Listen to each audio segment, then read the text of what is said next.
Thank you so much, everybody, for signing up for our webinar and for being here this morning. I know we've said half an hour and we're going to try really hard to keep to that, but we do talk a lot, John and I. We're really passionate about this particular topic, which is emotional intelligence and psychosocial safety. And we've been really looking at it in terms of how can AI be a lead indicator. So I'm Ros. I'm one of the directors of Neural Networks Concepts, and I've been working in the field of emotional intelligence since 2006, which 20 years, it's a bit of a big number and always a bit of a surprise when I say it out loud.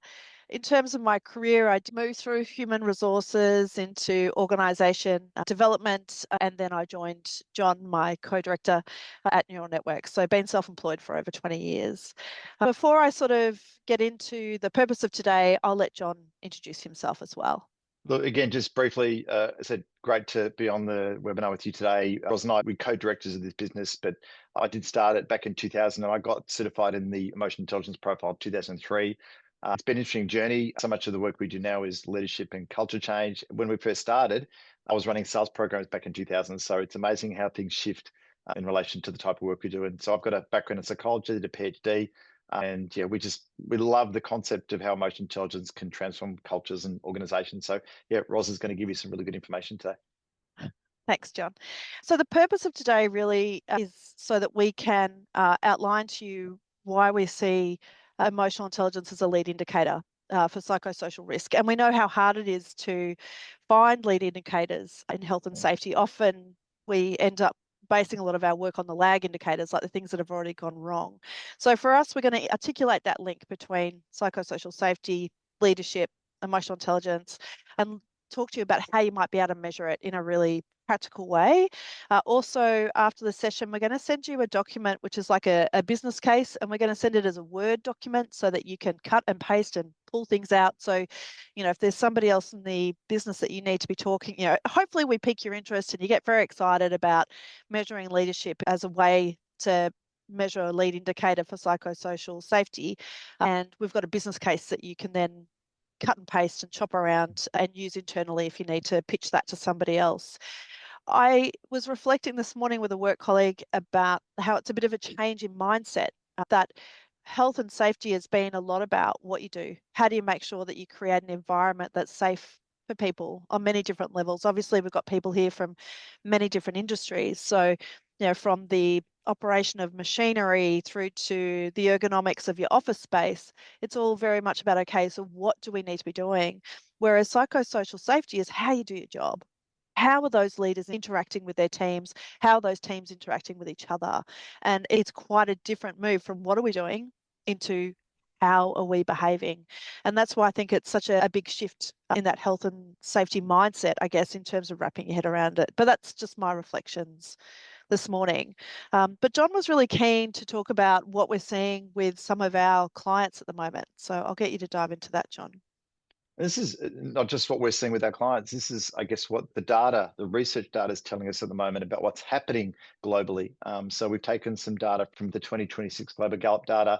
We've got some information from Safe Work in Australia, but there's probably 4 key things I wanted to touch on. Interestingly, the engagement of leaders overall has dropped from 31% to 22%, according to the Gallup polls. Now, 31% is pretty low to start with. I'd be disappointed that in an organization that you'd have that low an engagement, and it is a global measure. But that's a pretty significant drop over the last 3 years. And I think, look, our experience with leaders, I mean, we know that the mid and frontline roles are critical to the culture of the organization, critical to the success of the organization. But we are seeing what we call a bit of a leadership freeze, where because there's this focus on well-being and the pushback we're getting and the generational shifts, and when people are misaligned with behaviours, and sometimes it's a bit easy to play the well-being card now that it maybe was 10 years ago. So our experience is that the leaders are almost freezing. They're going, well, I don't know what to do. I don't want to get this wrong. I'm not wanting to put myself in a compromising position. I don't know how to deal with general nuances. So it's easier just to not do anything. And not doing anything is creating its own problems. And I'm sure some of you might be seeing that as well. So we're definitely seeing this kind of leadership freeze kicking in, which isn't ideal. On the second point, this is another interesting bit of data that we came across recently, but the mental health claims are making up 12% of compensation claims now. That's stunning. The median weeks lost is 35 weeks. So when you get these mental health claims, 35 weeks is lost. and it's an average of $60,000 is paid to these claims. So these are significant costs to a business if and you have multiple staff doing this. It creates problems. And I guess this explains why there's a bit of a leadership freeze, because the mental health concept is really kicking in. And the other bit of data I thought would be good to share is, again, Gallup 2026, is that we're seeing that employee burnout and distraction is above pre-pandemic levels. So resilience, change fatigue, avoidance type behaviors, decreased engagement, and particularly decreased discretionary effort. So these are things that our clients are talking to us about. It was interesting to look at the data and go, okay, globally it seems to be an issue as well. The last point I wanted to talk about is that, so we do a lot of work in organizational culture. A lot of organizations we work with want to create this great, positive employer of choice culture. Culture's becoming harder to hold together. Team and organizational culture programs have increased significantly in the last 5 to 10 years. Whereas maybe 15 years ago, we weren't running as many organizational culture programs. It was more leadership generally. Now organizations are doing a lot more in the culture space. So these are things that are starting to be dealt with. We wonder whether you're going through the same types of things. But I just thought share about some of the things we're seeing in the context of what Ros is going to talk about. We've put 9 things on a slide, and we're curious to see which of these things that you feel are prominent for you at the moment. What are the things that are front of mind for you? If you can pick at least 1 to 3 of the things on the list that are really prominent issues for you right now, I mean, it'll give us an indication of what you're going through, but also it might help us to kind of lean the discussion in the next 20 minutes to the areas that are relevant for you. But we're just curious to see what you're up against. Yeah, hopefully you can all see the poll, and you can also scroll up and down to pick on that list.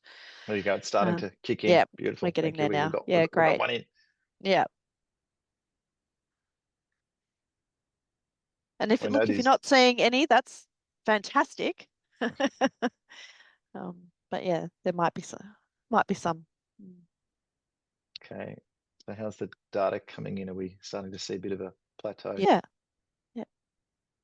Just think we're about there. Okay. All right. Just going to end the poll and show you the results, share the results.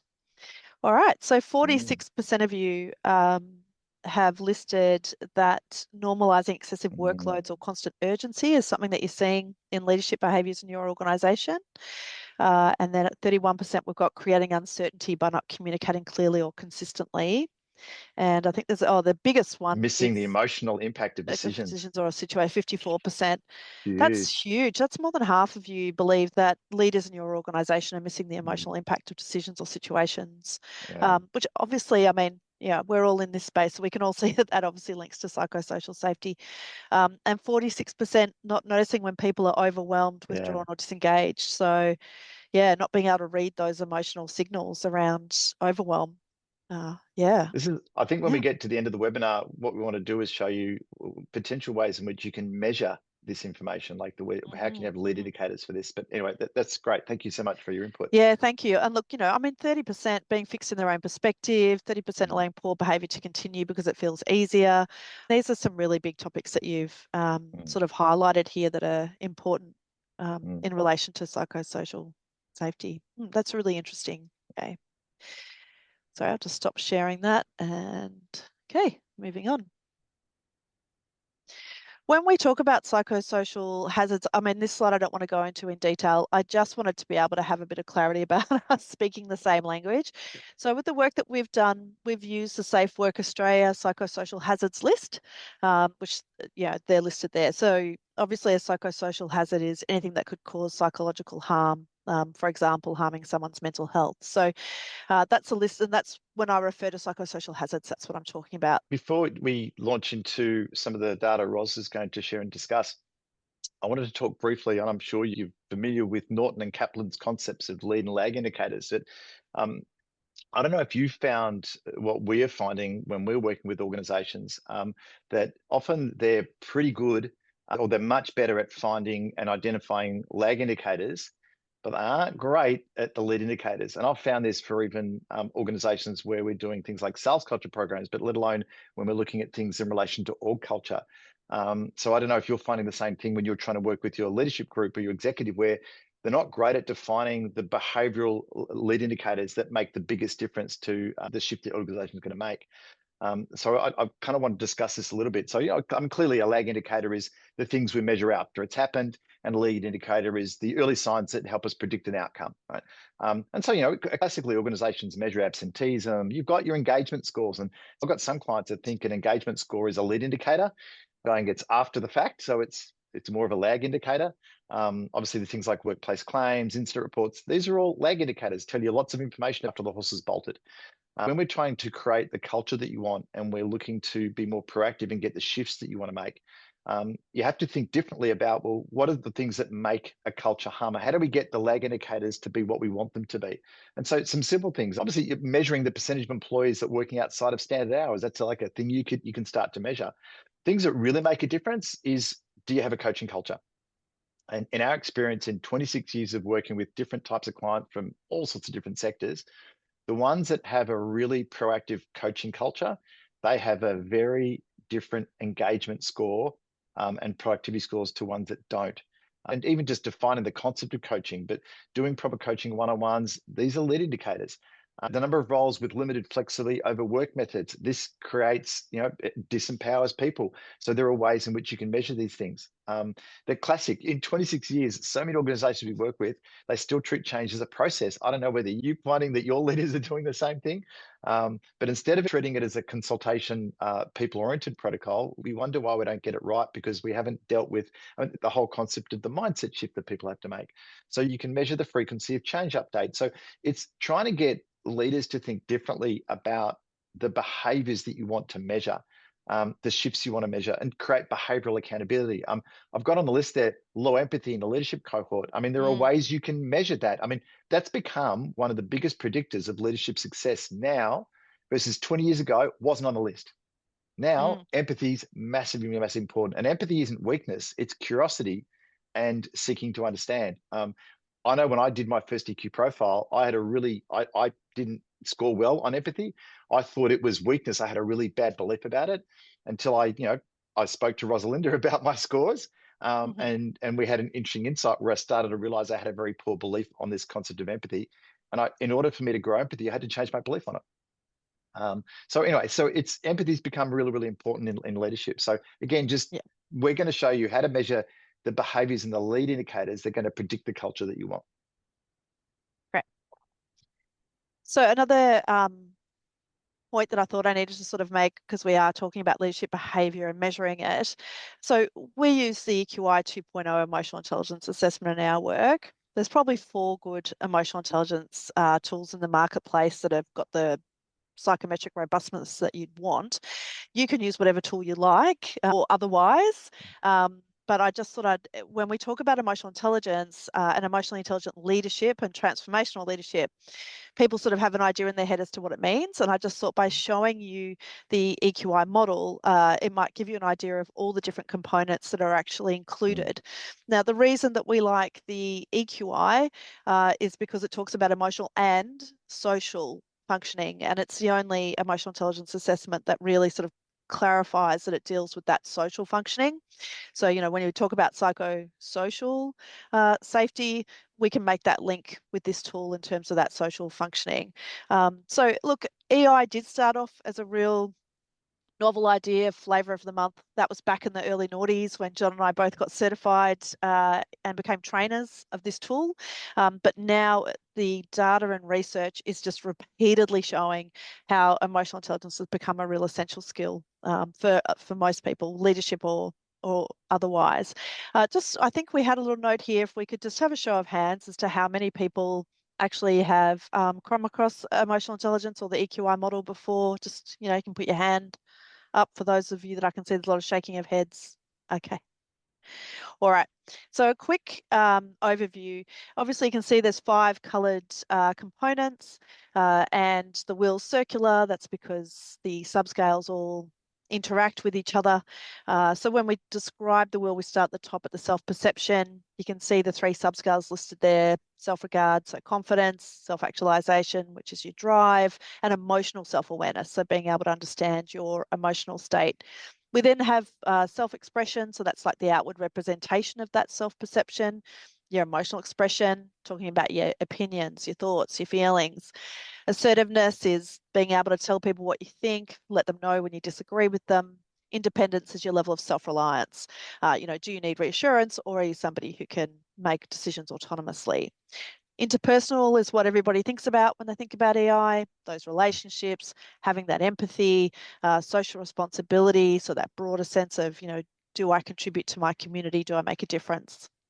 This is the bit which feels a bit different to a lot of people. So decision making, problem solving, it's all about the role of emotions in decision making. So do you worry about a problem rather than try solve it? Can you get frustrated and give up when you're solving problems?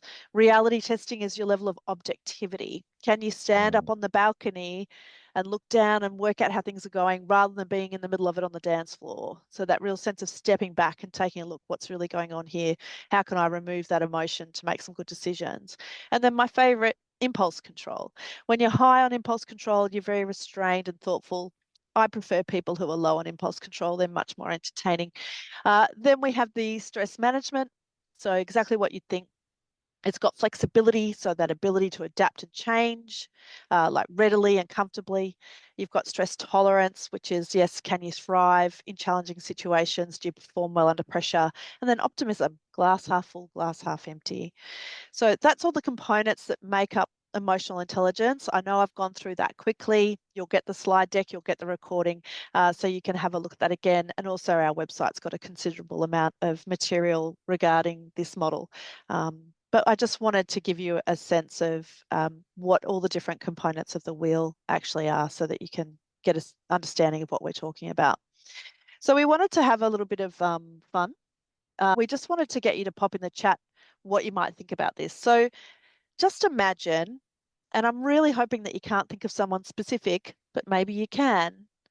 Just imagine you've got a leader who's very assertive and very direct in their communication style. They've got an awfully large task list, and they're one of those people who's just really focused on getting things done. Like, let's tick it all off. We've got to get this done. We've got to get that done. Let's get through it. Their empathy and their emotional expression are a bit low. So I just would love it if you could pop it in the chat. How do you think this might play out for their team if you've got a leader with these kinds of behaviours? You don't have to write an essay. 1 or 2 words is Just a couple of fine. words would be good to get your Yeah. perspective on what, and you're probably thinking of people that you know in your organization Yeah, so that have don't this write a combination. name. No need to write a name in the chat. Just, yeah. Result is everything. Yeah, Yes. yeah. Oh, Oh, Wayne, I'm sorry to hear okay. that. Oh, Yeah, burnout, burnout, low low morale. Yeah, morale. Yeah. yeah. Mhm. Won't ask for help. Yep. Yeah. Yeah, really good. Really good. Yeah. Lose focus on their team, Yeah, psychological stress, and yeah, legal liability. That's right. Yeah, put upon. Yeah, absolutely. All right. So we can see that it's about yeah, the leader's level of emotional intelligence in this circumstance being a little bit compromised. And then, yes, you're going to get disengagement from the team, as Leanne yeah. has written there. Absolutely. Great. Um, we've got one more to share with you, but what I might do, rather than I won't ask you the questions about it because I know Ros wants to get to the full parts of the session. But this is the reverse. This is where you've got, you've got a workplace conflict bullying situation.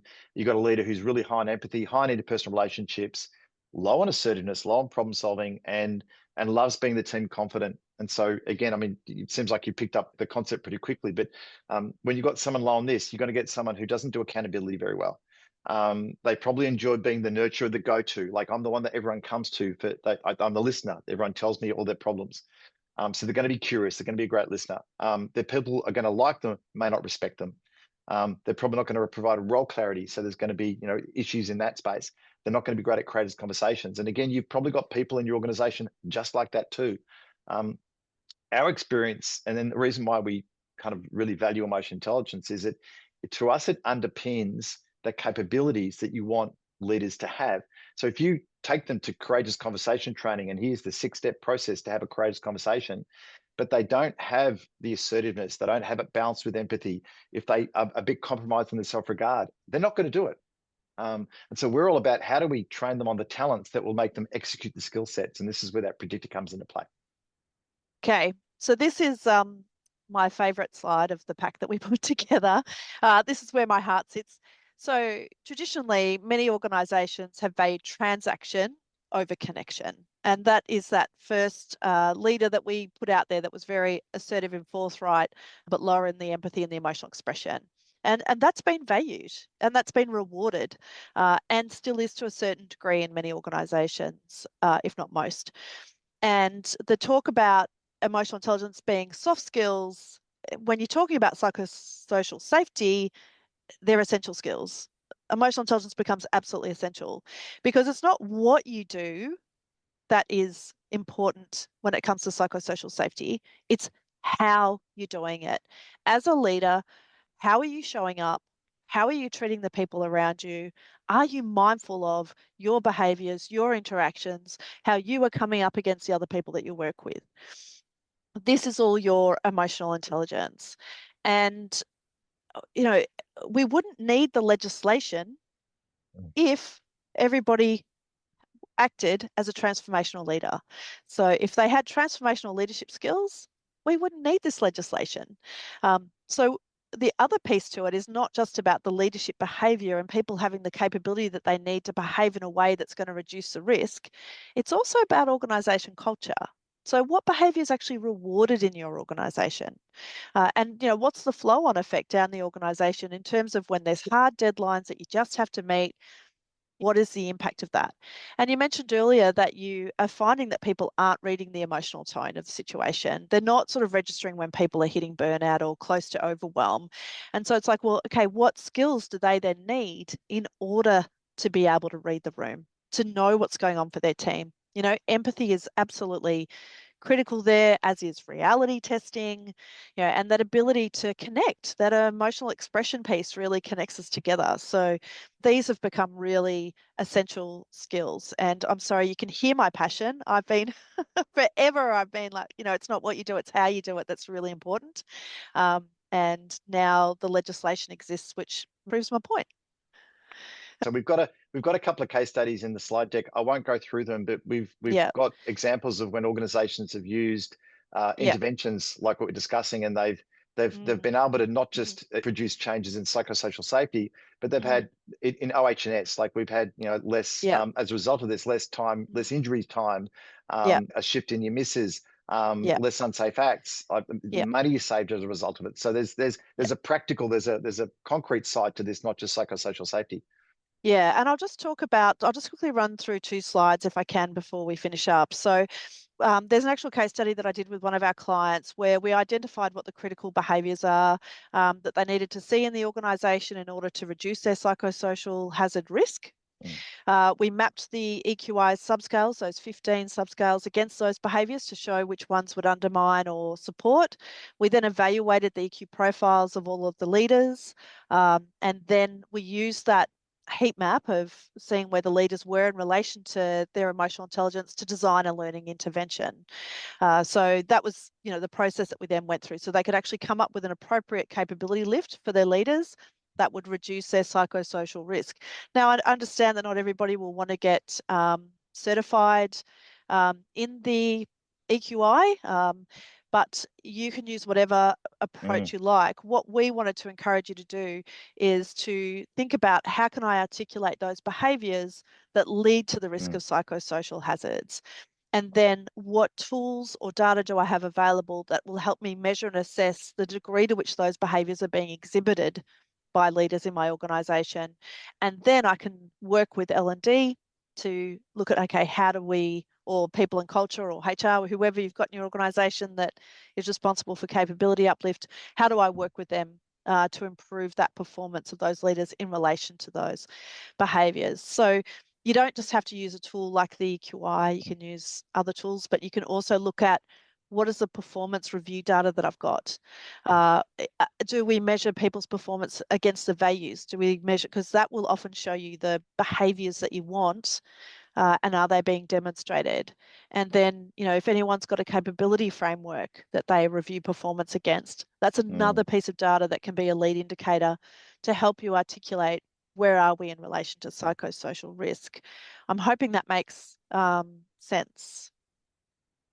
And in terms of the protocols, I mean, as Ros said, they're the 3 steps to the process, regardless of the tool you use. I mean, obviously we like the EQI and we found it to be really beneficial because we mapped it to capability frameworks, but you can use whatever data you have. The key is being able to define the behaviors that lead to the risk and then putting measures in place to assess those. And so we've done this a lot with our clients. Ros and I were more than happy to offer you an hour of consulting if you would like to benefit from that, where we can discuss and share ideas on this. If you want to kind of download your ideas with us, we'd be happy to share that.